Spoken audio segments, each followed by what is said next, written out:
جدید سائنسی تحقیق کے مطابق رات کو دیر تک جاگتے رہنا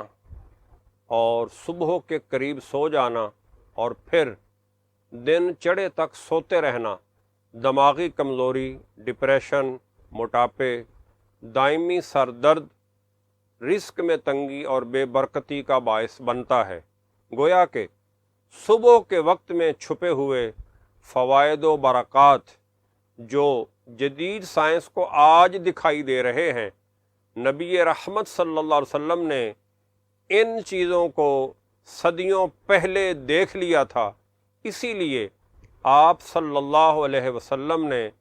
اپنی امت کے لیے برکت کی دعا مانگتے ہوئے عرض کیا، اللہم بارک لامتی فی بکورہا، اے اللہ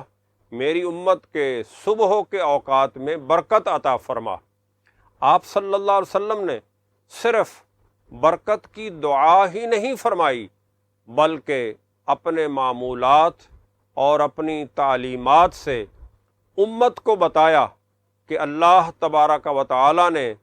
صبح کے وقت بیدار ہونے، ذکر و فکر میں مصروف ہونے میں اللہ نے برکت بھی رکھی ہے اور صحت بھی رکھی ہے۔ جناب جابر بن سمرہ رضی اللہ عنہ سے روایت ہے، آپ کہتے ہیں کہ نبی کریم صلی اللہ علیہ وسلم جب فجر کی نماز پڑھ لیتے تو آپ فجر کی نماز پڑھ کر اپنے مصلی پر بیٹھے رہتے حتیٰ کہ سورج طلوع ہوتا، پھر آپ اشراق پڑھتے اور اشراق پڑھ کر اپنی جائے نماز سے اٹھتے۔ اسی طرح آپ صلی اللہ علیہ وسلم نے اپنی امت کو صبح کی بیداری کی تعلیم اور ترغیب دیتے ہوئے ارشاد فرمایا، لا تناموا عن طلب ارزاقکم فیما بین صلاۃ الفجر الی طلوع الشمس۔ لوگوں، صبح فجر کی نماز کی ادائیگی سے لے کر سورج طلوع ہونے تک نہ سویا کرو، بلکہ اس وقت میں تم اپنے رب سے رزق کو طلب کیا کرو اور رزق کی دعا مانگا کرو۔ حضرت انس رضی اللہ عنہ کہتے ہیں کہ لوگوں نے مجھ سے پوچھا کہ حضرت، ہم اللہ سے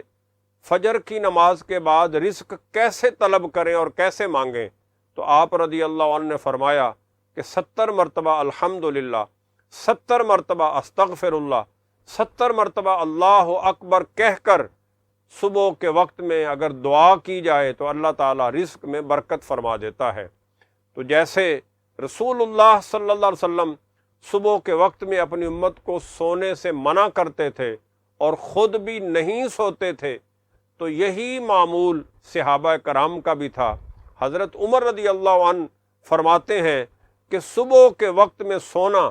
جسمانی بخار میں اضافہ کرتا ہے، انسان کو سست کر دیتا ہے اور طبیعت میں خشکی پیدا کرتا ہے۔ جناب علی رضی اللہ عنہ سے پوچھا گیا کہ صبح کے وقت سونے کے بارے میں آپ کیا فرماتے ہیں؟ تو آپ رضی اللہ عنہ نے فرمایا، صبح کو سونا یہ جاہلوں کا کام ہے۔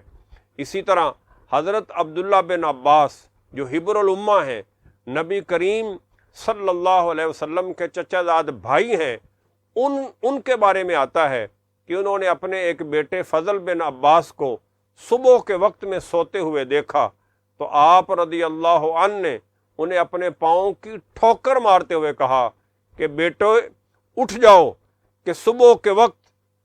اللہ کے دربار میں حاضر ہو جاؤ، کہ یہ اللہ کے دربار سے رزق مانگنے کا وقت ہے، لہذا اٹھ کر اپنے رب سے رزق مانگو اور رزق کی تلاش کرو۔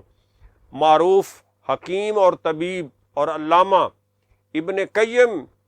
کہتے ہیں کہ صبح کے وقت سونا بہت ہی گھٹیا اور ناپسندیدہ عمل ہے اور کئی ایک بیماریوں کے پیدا ہونے کا باعث بنتا ہے، مثلا سستی، رنگ کا پیلا ہونا، جگر کا خراب ہونا۔ یہ ساری بیماریاں ان لوگوں کو لاحق ہوتی ہیں جو رات کو دیر سے سوتے ہیں اور صبح دیر تک سوتے رہتے ہیں۔ لہذا ہمیں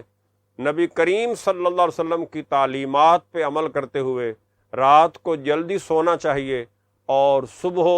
جلدی اٹھنا چاہیے، اور صبح کے وقت کی جو برکات اور فوائد ہیں وہ ذکر و فکر کے ذریعے، تسبیح و تحلیل کے ذریعے اللہ سے مانگنی چاہیے اور اللہ سے یہ برکات اور فوائد سمیٹنے چاہیے۔